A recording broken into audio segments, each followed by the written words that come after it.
Alright, we're doing Death Valley. We just finished the 0700 turn of the Battle of 3rd Winchester. Alright. From the Death Valley box from GMT, Great Battles of American Civil War. Now, before I get started, I want to point out a couple things. So, let me move some stuff around here. So, here is my mashed up, mixed up counter box for all of the GMTs, Great Battles of American Civil War. I just find this easier. And if I zoom in right there, see those pretty yellow counters and those pretty red counters. Those are fatigue levels 1, 2, 3, and 4. So when I was playing the first couple turns, I wore my horse blinders and I did not pay attention to fatigue level OK and fatigue level 0. So there are 6 fatigue levels, and really, if you want to say it, you could actually say there's 8. There could be no fatigue, and then there could be ineffective, I guess. So, but there are 6 fatigue level markers, and I had asked for, well, first off, I create these for YouTube, and I also post them, the links on Board Game Geek, because you get a lot of the Grongargs on there that will look at that stuff. And I asked for help in the last video, people give me some comments if I'm doing something wrong, or if I'm missing something, or something I could do better. And I'm going to ask that. I ask that in all videos. I try to. If I forget, I forget. But it helps me get the rules better. So William Byrne, and I like this because you get people that know the series, or they play the series, or they're really good with the rules. And he caught 3 things off the bat. You notice I've written on my map over there, horse holders. All right. Now I had not forgotten those, but that is one of those things that can be hard to remember for your dismounted cav if you don't think about it. So I wrote it there in big letters just to keep me from not forgetting it. And the fatigue thing, he was right. I didn't catch it till later.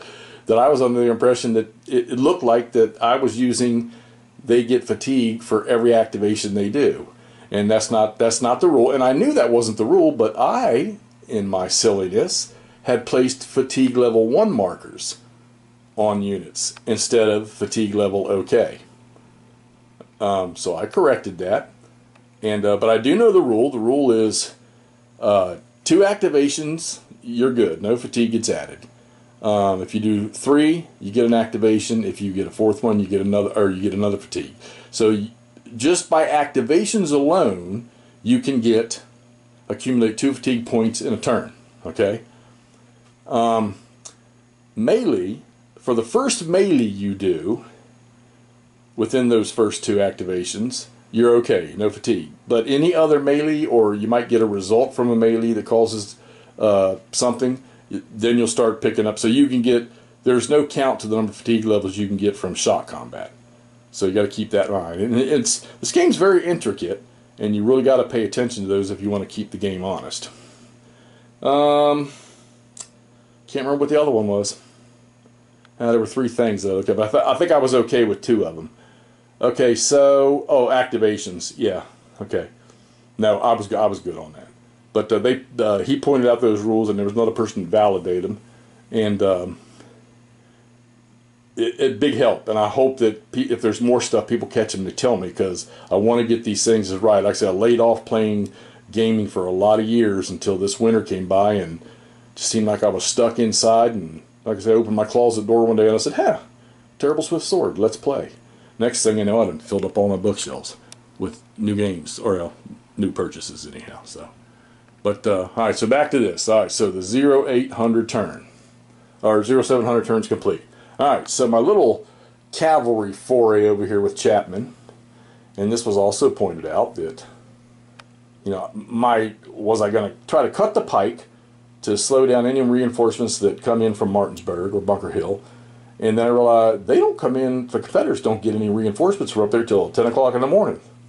So second option was to get over here and get on these forts. Well, and William pointed that one out too, that only infantry can account for victory in those fort hexes. So I thought to myself, okay, well, let's see if we can't rattle the Confederate cavalry because that was the only thing that's going to be able to respond to them over here fast enough. And turns out 2 Cav over here, Wickham, I believe. Yeah, Wickham's a Cav division. They have artillery with them. And mounted cavalry is not very pleasant when it comes to having artillery fired at them or anything fired at them. But they couple disruptions, but they backed off. So now, and I'm going to throw this one up in the air. And if somebody can comment before I play the 4th turn, then I might apply what they comment on. But should I take that cavalry and go on back to the main body, join back up with their division commander Wilson over there, who's right now having to back off because 6 corps has now come on the map? Why does this sound so much like the movie A Bridge Too Far? It's 30 corps, boy. It's 30 corps. They're here. So, and we'll talk about that here in a second too. So do I want to take them back there, or do I want to move them up the pike a little bit and get into some firing spots here for when the infantry starts coming down the road from the Martinsburg Bunker Hill area?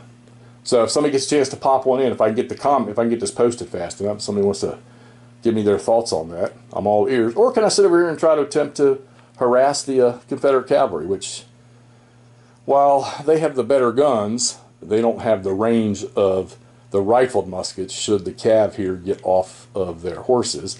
And also, Confederate cavalry morale, let's see. These guys over here really aren't. I think they're mostly 6s and 5s, and I think the Union, I think Chapman's cavalry here is the same. I think there's a couple 7s in there, I believe. Yeah. So they actually got better cavalry over here than the Confederate does. 1864, what can you say? Alright, one of Ramseur's brigades is trying to get over there. So if you are in advanced mode, okay, and you want to use the road movement, we'll say bonus for being in advanced mode, you have to abide by march order stacking. So that's why you'll see in some of these where I have an extended marker behind an infantry unit or a cavalry unit that's in advanced mode, okay? Because they're trying to use that, only one movement point to move down the roads. So you have to apply your cav and your infantry as if they were using march mode. They're stacking the stacking limits for march mode. Okay. So anyhow, Ramseur got a couple brigades in. One was already there. He got a second one in. And those little 100 men strength units and 150 men strength units, breastworks, woods, they took out 100 men from McIntosh's cavalry brigade.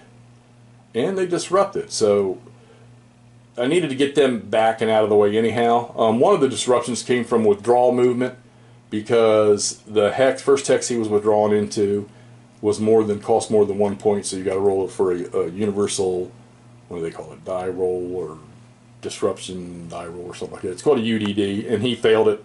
So he's disrupted and he couldn't move but the 1 hex. This guy here took his from fire. He took a loss from fire, and you got the big 8 strength unit sitting back there that was just watching their flank. Like a 6 corps on the board now, so they'll try to get up in this ground here and try to push Ramseur.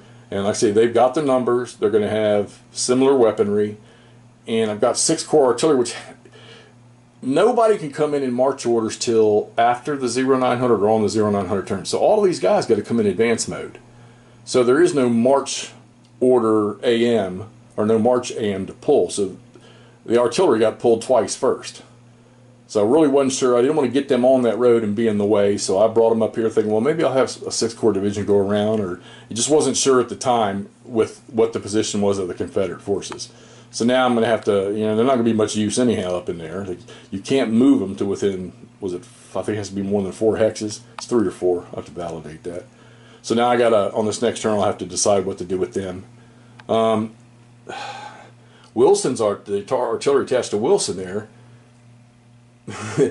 if he can't move into those 3 white hexes there, the higher ground of the ones behind it, because they're within the non-movement range of an enemy. And if they move into those hexes, they're not going to be able to shoot nothing because they're down below the little crest there. So they're useless right now. I'm sure that's all going to change here shortly with 6 corps once 6 corps gets into position. And 6 corps is liable to take, they're in advanced mode. They're probably going to take a couple hits to get into position, you know, depending on how the Confederates roll. I've moved some of the 1st Cav around here to the right. And I know what they're going to do. Another brigade of the 1st Cav just got here. This was Thompson. He's got it up into the front there. You know, pretty much you don't want to, but I'm going to end up having to use these guys, some of them like infantry, for the early part of this.